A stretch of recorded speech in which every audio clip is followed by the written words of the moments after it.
Hello again, everyone. Welcome to Rome Business Radio. This is the Hardy Realty Show, and we are broadcasting from the Hardy Realty Studios on Broad Street in downtown Rome, Georgia, and we work in cooperation with the Rome News Tribune. I'm Roger Manus with Rome Business Radio, and our Hardy Realty representative on this month's show is Brooke Brenson. Hi, Brooke. How are you? I'm great. I hope you are.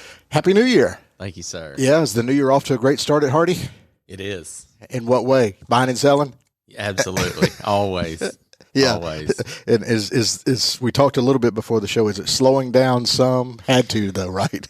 We are having an adjustment, and we're trying to get back to the old normal, and it was too hot for too long. A little crazy there for a while. Yes. All right. Well, would you mind introducing our guest on today's show, please, sir? We have our executive director of the Rome United Way Rome Floyd, Alli Mitchell. Hi, Alli. Hi. How are you? I am great. How are you? Are you off to a good New Year start? Yes. Well, we have a little bit of a pipe problem.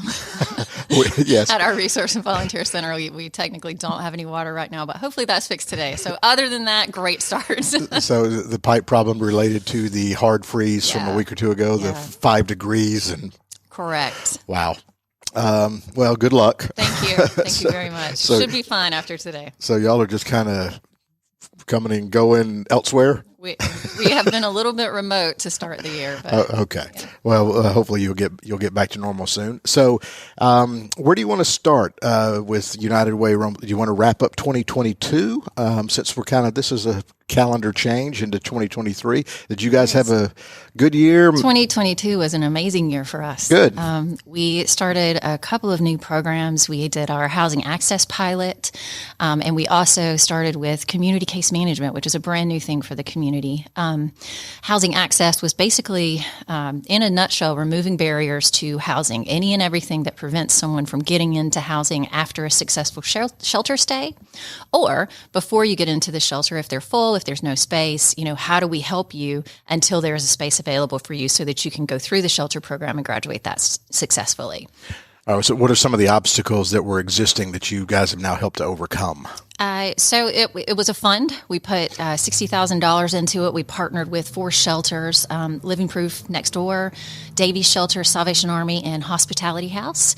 And of course, through the course of the year, they kept up with, anytime somebody couldn't get into shelter, could they provide an alternative, whether that's a hotel motel stay, whatever that solution was. Or if someone is graduating out, there are all kinds of barriers, right? When you find a place, if you find a place, right? Yeah. You need a deposit. That can be an entire first month's rent. You need a first month's rent. You need to get your utilities turned on. All of those different things that are kind of against you. Do you need a mattress? Do you have any furniture, right? Oh, People yeah. It's way down in there. It's every detail. Exactly. Everything down to, if you have an eviction in your past, are you able to get into a place? Can we vouch for you? Can we create some, package to make that more palatable for you as a tenant? So that worked through our shelter partners last year with amazing success. All of that money has been spent. By the end of August, we got our mid-year reports at the end of July, and we had prevented homelessness for 67 households, which not individuals, households, which is fantastic. That's just end of August. And actually this week, the last of our second report is coming in. So we'll be able to tally the numbers, do the math, and figure out a total for that first year of the pilot, how many households and individuals we kept off the streets and prevented homelessness for. And where did this idea for this program come from? Well, we have an amazing team. Kathy Aiken-Freeman is actually our housing access director. So this is her brainchild, her baby. It started from the point that we realized, we don't have a homelessness problem. We have a housing problem.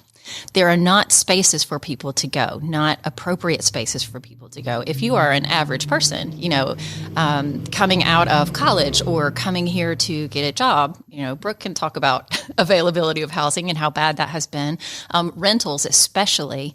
But when you're talking about a part of the population that has income barriers, a lot of economic strain, maybe a not great history with renting, that sort of thing, and you're coming from, a shelter program, how do we find a space that's appropriate for you? Do you need supportive housing? Do you need transitional housing? We have moms and kids in cars here.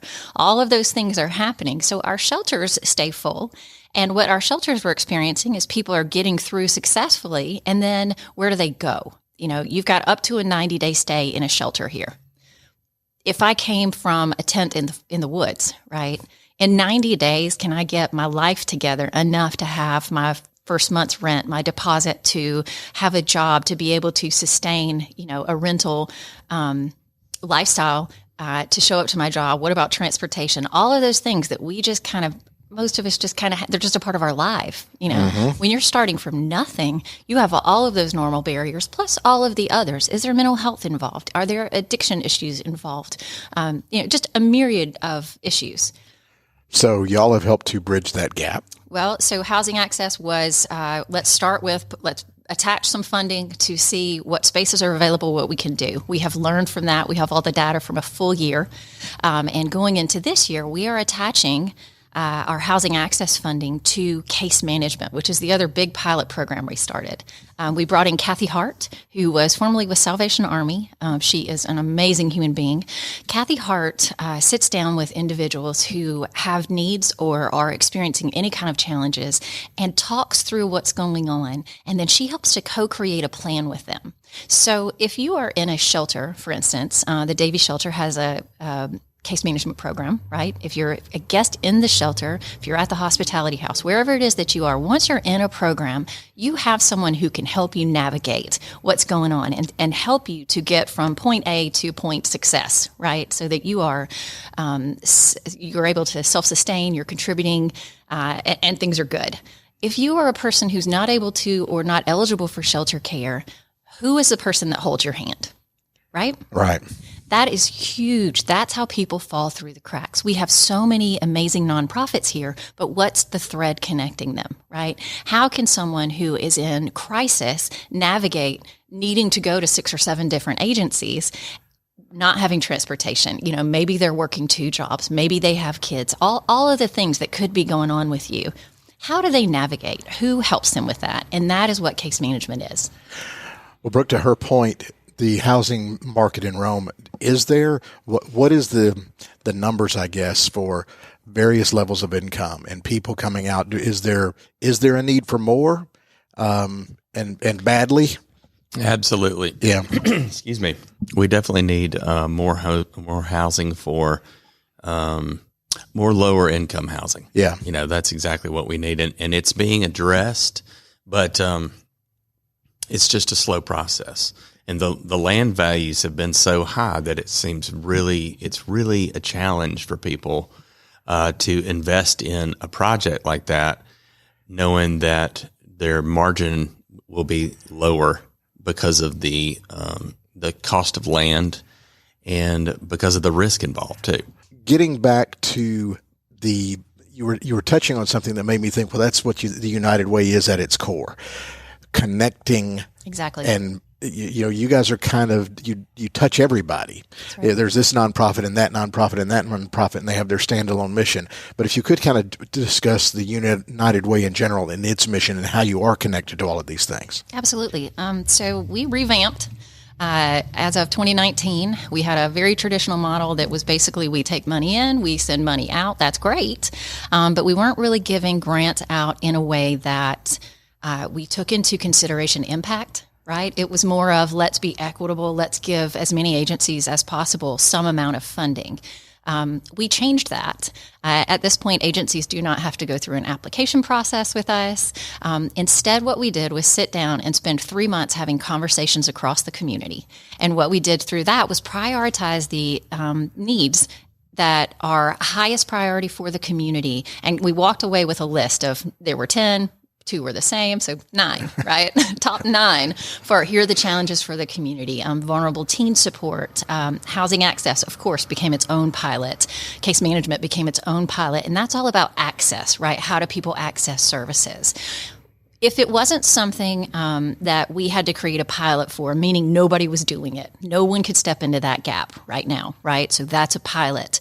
Ideally, what we do is we look across the community, working with our partners, working with city, county, working with business owners, our board, certainly industries, downtown businesses, downtown development. We've had conversations across the board, right? We work with all of those partners and our nonprofit partners, and we say, all right, here are our top 9 needs. Who is working in this area and how can we support? Or who is touching this area and how can we align them for a collaborative support solution, right? And can we attach funding to that? What is required? A lot of times it's not even funding that's needed. It's support of the partnership, or it's staff is a big thing, So we figure out how we look at our existing resources, work with our existing partners, and bring together a solution for whatever that high priority need in the community is. In the spaces where we can't do that, we end up with a pilot. That's how you got case management. That's how you got housing access. And then we attach whatever is needed. So that's kind of how the funding model has changed. It's no longer, come and apply and we say, hey, you're a great nonprofit, here's some money, take $2,000. Now it's, what is it going to cost to run this? One really good example of this is a child care basic income program that we partner with Family Resource Center, Tina Bartleson and her amazing team and their great board, to support families that are already in services there. So they have case management, they have some support, but what are the other needs that they have? Childcare is a huge barrier, right? So we focus through Tina, through Family Resource Center, an existing model, and we see how we can take that further. That's $35,000 investment. Last year and this year. The program is going really well. We're learning from it. It's an excellent model that United Way will incorporate with our case management. So that's an example of a partnership where we said, hey, we could give you $2,000 and give everybody else a little piece, or we could really attack one of these top priority issues. Those terms for, I guess it's a funding period, were 2 years. We'll start towards the end of this year using what we have learned in the past year and a half to reevaluate what the priorities are for 2024, 2025, right? So it's a 2-year period that helps our agency partners out. It gives some consistency, and really you don't walk away with very usable data from a shorter program. So what can we expect in 2023? 2023, we are supporting exactly the same organizations as 2022. We, as United Way, outside of there's 18 agencies that we gave to last year. This year, remember we said housing access is coming in-house and joining with case management. What that means is we aren't writing the check out to a shelter, because what we found was the people who need the funding for housing access are not people that are in the shelter. They're people who either can't get into the shelter or who are graduating out of the shelter. So that means that shelters now can pick up the phone. It's still available. It's still going to be used the same way. But we were basically asking them to step outside of the margin of what they cover. When somebody gets into shelter to the day they leave, our shelters support them, right? We're looking at the population on either end of that. If you're sheltered, you've got a path, you have support. So it makes more sense for us to say, hey, let us know if somebody can't get in, tell them to call United Way. Or when they have someone who's successfully graduated a shelter care program, then how can we partner with them? Send them to us. Let's wrap case management around them. Let's do that process, right? Does that make sense? So it's still accessible. We're just not writing it out, right? Because that didn't make as much sense as we thought. So it was a great learning year. Well, okay. So Brooke is the head of your board. He is. And when does your term begin and end? Is it a calendar? Never. I was going to say it's staying. So were you on the board and worked your way up? Yes. Brooke has been on the board since 2018. Before you were there. Brooke was part of the board that brought me here. That's right. So I had a hand in it. So our chair term is 2 years. So this is his second year. And actually Dale Willerson, who was formerly with Rome City Schools, will be stepping into our vice chair role this year. So she will lead us 2024 and 2025. All right. So you're still around for a while. I am, and I enjoy it. Yeah, I was going to say. So talk about it from your perspective, the enjoyment of it, the fulfillment of it, what have you. Well, it's been a very enlightening time on a board here in town. I've enjoyed learning about what was going on before Alli, as well as what is happening now and to where we're going. I believe in the causes. I believe that we need to help people get reestablished, and when Alli was talking about the 3 months, can you get established? I don't think there's any way anybody can get established in 3 months after coming from a homeless or a shelter or such. But, it's been a great opportunity for me, and I do, it tugs on my heart. I hate seeing people that are just in a hard place that need to get through that hard place to get back on their feet again. Well, and it's, we all live in our own bubbles, our own worlds, and there's stuff going on in our own community that unless we hear about it or exposed to it, experience it, we may not know about it. And so that's one of the reasons I enjoy the podcast, is learning more about other parts of Rome, Floyd, and things like that. But y'all must see things every day, deal with things every day that others are just kind of oblivious to. So can you touch on that? Just you mentioned there are many, many great nonprofits doing lots of good work. Absolutely. But the connectivity that you guys provide, just the big picture of what's going on in Rome and how much help is needed. Yeah. Well, I think one thing, if we have one thing to offer, it is prevention, right? Understanding as a society, and nonprofits are starting to get this, and our donors are starting to get this. If we wait until someone is homeless, the cost alone financially for our community is astronomically higher than if we support people along the way, if we normalize asking for help, if we provide an information and resource center, if we provide case management where somebody can walk alongside you, right, over however much time you need to success, preventing all of these societal ills in the first place. We've got to start investing there. And I think that is probably the most important part of our mission, is helping to change our culture. That is help to homeless shelters. We're never going to prevent all of it. It is support to our shelters. If we can catch people before they have to end up in that situation, it is a cost relief for our community. It helps to prevent donor fatigue. Right? We're giving and giving. We're giving to the same thing over and over. Why aren't we preventing it from happening in the first place? Why aren't we talking about that?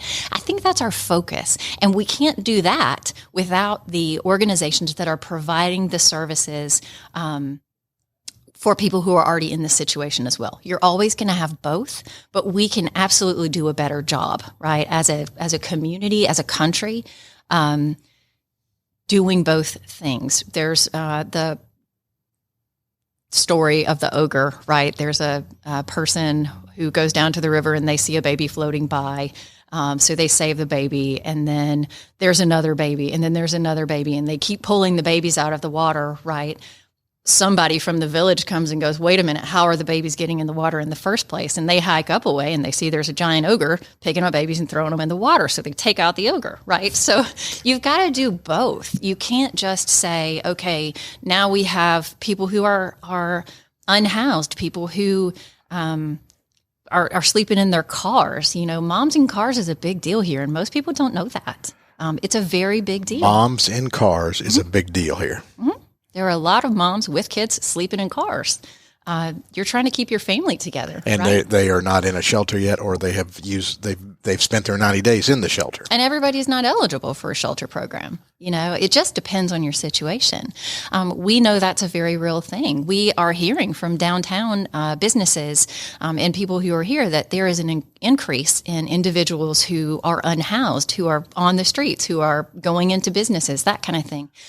Part of the problem there that we haven't been addressing is there's nowhere for them to go right now, right? We've got to work on housing. We've got to come up with appropriate options. Everybody cannot self-sustain in a regular apartment or regular home. They need supportive housing. We need transitional housing to give somebody 24 months or so, to get back on their feet, to have support while they do that, and then to graduate out into we need all those kinds of things. So if we are focusing on prevention, right, all of the things on this end of the deal before somebody ends up in dire straits, we're also supporting our partners who are providing that immediate direct access care for people who are already in that situation. That's the total picture, right? That's how we have an umbrella for the community. And that's how we start to at least slow the flow of what we're seeing, right? Because if we never do that, all we're ever going to need is more shelter beds. We're going to need more free meals. We're going to need more of whatever service is being provided, unless we start also focusing very hard on preventing people from getting to that point. Got to take out the ogre. You do. You absolutely, I know it's a ridiculous illusion, but you do have to do that. And it's less, I'll say it less sexy. The image of giving to someone who is dirty and ratty and tattered and all of those things, who's been through it on the street, it can be a little bit controversial. We've got to normalize helping people before they end up in that position. Well, and you mentioned, you said 90 days isn't enough. You mentioned 24 months perhaps as a transitional thing. Mm-hmm. Is there a magic number or? Everybody's different. Transitional housing programs tend to go anywhere from, some are very short, 6 months. I don't know that that's long enough, but it just depends on the family or the individual. But they tend to go up to about 2 years. And that changes, as trends change. But that's a good ballpark number for somebody to really get established, get back on their feet, especially when you're talking about single parent with children, right? You've got to get kids established. You've got to deal with any trauma that's gone on. Becoming homeless, losing everything, whatever life event has happened, whatever's gone on, that's trauma, right? And especially for children, Lynn Russo does an amazing job collaborating. Lynn is at Hospitality House. Mm-hmm. She does an amazing job collaborating with Kathy Hart through case management to, in some situations, be able to help provide therapy or at least start that journey for children who are in families that we're helping. It's an amazing partnership. We have a lot of partnerships. It's just a matter of who is the expert and how do we all work together, right? Instead of everybody kind of having to fight their own fight. This community in past years has worked really hard. Our nonprofits have worked really hard to come together to build stronger bridges, to increase traffic across them, in sharing resources, because we recognize that we also share clients, right? If your nonprofit specializes in one thing, that's amazing, but that's not the only thing that family or individual needs to get back on their feet, right? So we all have to work together. Which is the definition of the United Way. We are working to support that. How big is your staff? We actually will be 5 this year. Okay. So 5, and we hope that the pipes get fixed. I'm hoping that happens this afternoon. Fingers crossed. How large is the board? How many board members are there? We are actually in a building phase for our board. So starting this year, we have 6 board members. We had a year where a lot of board members just rotated off. We sure did. So we have at least 3 solid candidates coming in, and we are working on recruiting others. Well, so you're obviously very passionate. And you started this job when? 2019. And you were on the board when she was hired? Yes, sir. So what impressed you to bring her on board? Well, I just knew she was such a rock star. I remember her being here with the Davies shelter. Yeah. And then we lost her to Salvation Army up in Asheville. Red Cross.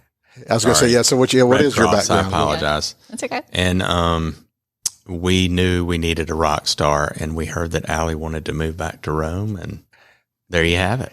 Rome is home. So what is your background? I was did AmeriCorps back in the day, so National Volunteer Service. But I started at the Davies homeless shelter when it was on South Broad, a men's shelter and a women's shelter side by side. In 2007, I was there for right at 10 years. And then in 2016, I went to American Red Cross, and I had all of Western North Carolina, so the 16 westernmost counties. I was the director there for 2 years. And then the United Way board here reached out. And so born and raised here? I was, yeah. And I went to Armurchie. Yeah, and University of Georgia. Yes. Yes, I did. I'm the biggest football fan there is. That's a tiny bit of a lie. But. As we were talking before the show, I don't think that's just a tiny. I think you're. That's a big lie. Listen, I like hanging out. I like the tailgate part of it. I love cooking, so I will bring the food, and then I will sit there and read my book and be really happy that everyone's having a good time. But something about you personally. So you what did you major in college? Actually, English and biology. Okay, so what did you want to do? What did you think you were going to do? Because something called you to go into the nonprofit world. Yeah. The truth is I was the kid who would have majored in everything. And I would have stayed in college, except at some point you realize college is not free. And, scholarships run out at some point, and you do have to join society.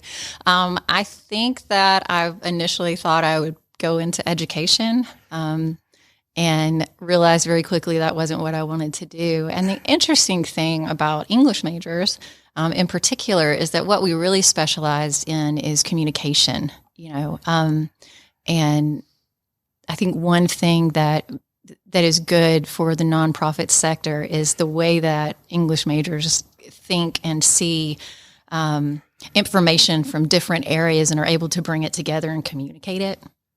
If that makes sense. E.O. Wilson has a word for that. It's called, he uses the word consilience, and it's basically you can have a rocket scientist, right?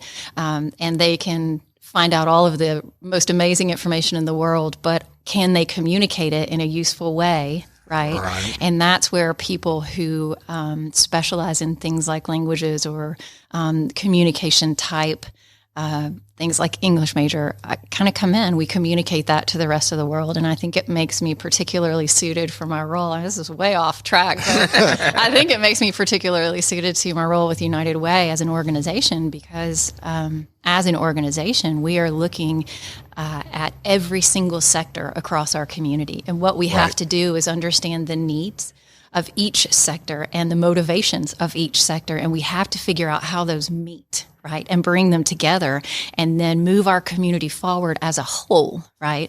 If one agency is doing great, that's fantastic, but there are 18 others that might be struggling. How do we align all of our efforts as a community? How do we come together, right, and move our community forward in measurable ways that show we don't need to just keep adding shelter beds forever. That's not a healthy solution for a community. We need shelter beds. We have amazing shelters, right? But we need other solutions. We don't need to create more beds. We need to stop preventing people from having to be in them in the first place so that they are available for the people that we can't prevent, right? Yep.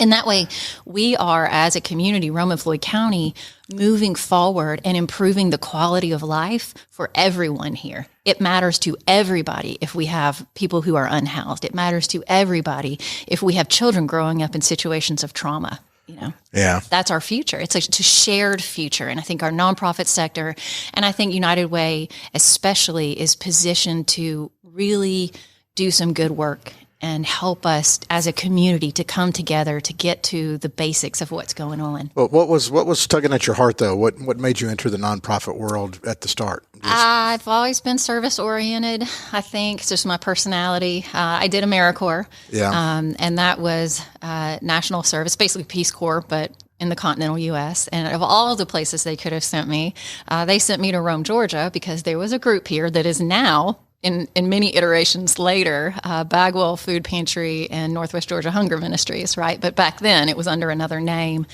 Actually worked with Kathy Aiken-Freeman then, and I was their VISTA, which is one of the program tracks you can go through. So I volunteered national service for a little over a year, and that led to the shelter. I got to know Bill Davies, the infamous Bill Davies. Sure. Everybody knows Bill.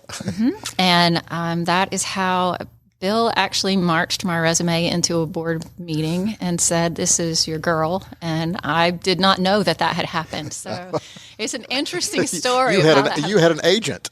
I'll tell you, here's the real truth of how I got into nonprofit. Bill Davies did it. It's his fault. He decided, he knew me, and he said, "Yes, you are the one." And it turns out they agreed. And that's how I met Susan Seagraves, who became my best friend. She was the founder of the Davies Shelter. So, Brooke, you're not the only one who thought she was a rock star. There you go. She's been a rock star all along. She's been a rock star, yeah. So what do you need here from folks in the community? Do you need volunteers? Do you need dollars? What do you need? Yes. Yes to all. The answer is yes. Number one, we absolutely do need people to understand our mission, to understand the really unique position that we have in the community, and to support. United Way has changed very much, and I would say is completely different in the last 4 years than it was prior to that. And that's a good thing. Organizations either change or they die.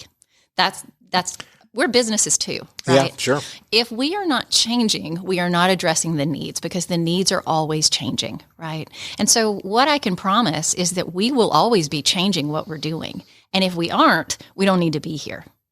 If we're not changing, it's because the need isn't changing, and that means we're ineffective. So every 2 years, we're going to reevaluate that need, and we do it on an ongoing basis. But we do need people to understand that mission and to understand that giving locally to that, to having your own United Way is very important. You can do that through our website. You can do that through our phone number, and that's the other thing we need. We need help getting the word out that if you are a person in this community and you have a need, you can call 706-622-1990. And it is your one-stop shop, right? We can hear what it is that you need, which maybe you just need help with rent that month, right? Maybe it's just a one-time thing. That's very rare, first of all. But maybe that's it. We can get you connected. We have information and referral services. Or you can stop into our resource center. Which is where? That's 1304 North Broad Street. We're right next to Community Kitchen. Everybody knows where Community Kitchen is. Okay. So you can stop in there in person. If someone approaches you and needs help, if there's a situation going on in your family and you don't know how to advise a family member, right? We've got a lot of grandparents raising grandkids. That's kind of a norm now. You can call and talk confidentially to our case manager or our resource navigator. The really cool thing about when people call that number, 706-622-1990, is that not only do we say, hey, here's a resource that you can call. Sometimes we can call and get you connected. But the really cool piece is that we say, hey, will you tell us a little more about what's going on?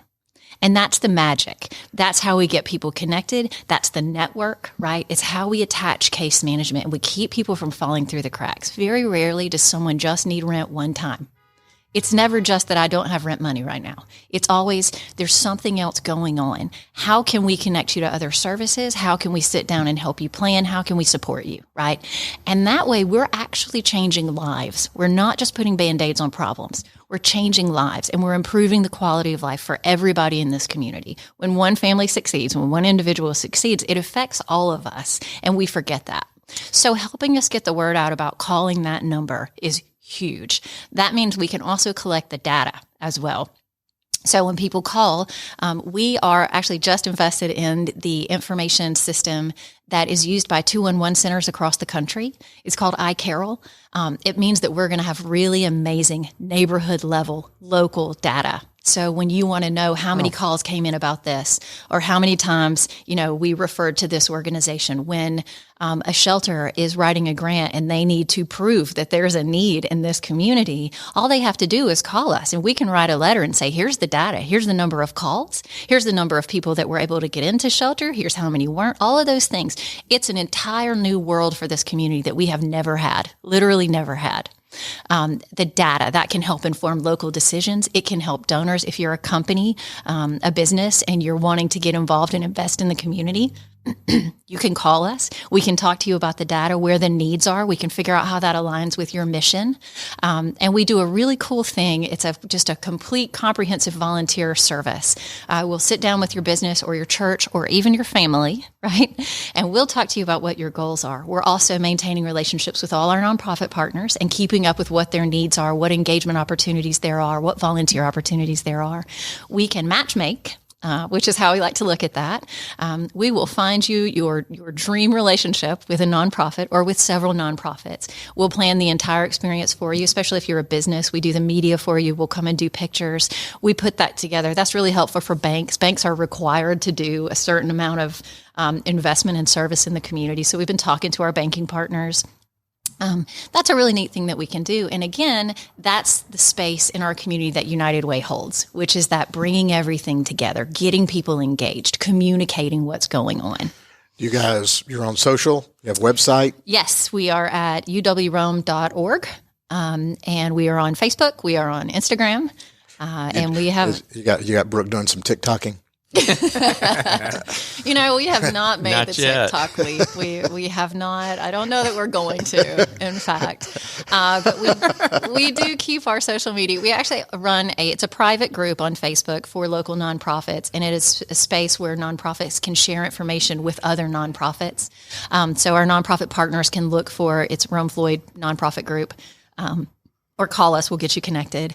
But that's another way. And then we run the Interagency Council, which we have just created our steering committee. That's Eric at the Chamber, who works with nonprofits. Oh, it's LaDonna Collins, who is Commissioner on Children and Youth. Ashley Garner with Community Foundation, and us. We're sort of the steering committee for that. Those are basically the hubs, if you think about it that way, for nonprofits. In one way or another, each of those players are kind of a hub for nonprofits. So we come together, and what we'll be doing different this year that's kind of awesome is at least twice this year, we will host an information kind of session, a lunch, or something where we get together as a group and we present issues, we answer questions for our commissioners, for people in the community. We'll produce a report of some sort, information that we can put out. And that's a unifying effort. That's something that has been a long time coming. And the pandemic kind of knocked us off track with that. So now we're able to get that back on track. It's going to be fantastic for the community because it is also going to be data-based. Right, we've got that data now. So. All right, what's the phone number one more time? 706-622-1990. If you repeat it often enough, it's like a radio jingle. Is it like 9 times? It becomes like a radio jingle. Right. If you come up with a little melody for it. Absolutely. There is an information service number that's federally recognized. We don't use that here, and the reasons are many, but mostly because it costs a lot of money. And it's not justified in our area. And we actually have to have a certain volume of calls and a call center that is 24 hours to support licensing for that number. That's the 211 number. That's why we don't have that anymore. Well, right now, it doesn't make sense. Local's better anyway. I believe that is exactly the case, right? You can call, so you call one number, you get nonprofit support. We are doing free training all year for nonprofits, and we have actually provided free access to Foundation Directory Online. That's every foundation across the country. That would cost each of our nonprofit partners $200 a month. Instead, we have covered the cost for everyone. All they have to do is come to the Resource Center. They can search foundations, find grants, any of those kinds of things for free. Now that's an amazing thing. So we're doing monthly trainings, so they can get access to that. We can support business partners with volunteers. We have people, which is wonderful. We're so excited about it. People calling us or emailing and saying, "Hey, my family and I want to volunteer in the community. Can you help us get involved?" We had an individual walk up to the front door and say, "Hey, I want to volunteer somewhere," and we all just squealed with delight because that has been a major gap in the community, and it is a huge relief to a lot of our nonprofit partners. They want you, they want your help, but finding the space and the time to onboard can be very difficult. We can help with that and get you connected. So it is a one-stop shop number. Get help, give help, basically. All righty. Brooke, any final thoughts from you guys at Hardy? No, we're just excited about this upcoming year and looking forward to helping others and looking forward to where United Way goes this coming year. Well, under your leadership, no place to go, but all the way to the top, right, baby? There you go. There you go. Also, that's a tough job. We are very, very grateful to Brooke for taking on that job, and to Dale coming into it. Jordan Knight was a chair for us, was amazing, did a great job with MSP, and before that, Brian Sheely. We've had some amazing leadership in recent years, and so not to overlook the sacrifice that takes. Thank you, Brooke, for taking that on. Yeah, thank you. And thank both of you. The work y'all are doing is fantastic for the community. And, of course, Hardy's involvement in the community is well known, and which is why we do the show this way. Hardy loves to celebrate the good things, positive things going on in the community. So thank you. Phone number one more time? 706-622-1990. Beautiful. Thank y'all so much. You've been listening to the Hardy Realty Show here on Rome Business Radio. We broadcast from the Hardy Realty Studios on Broad Street in downtown Rome, and we work in cooperation with the Rome News Tribune. I'm Roger Manus. Thanks for listening.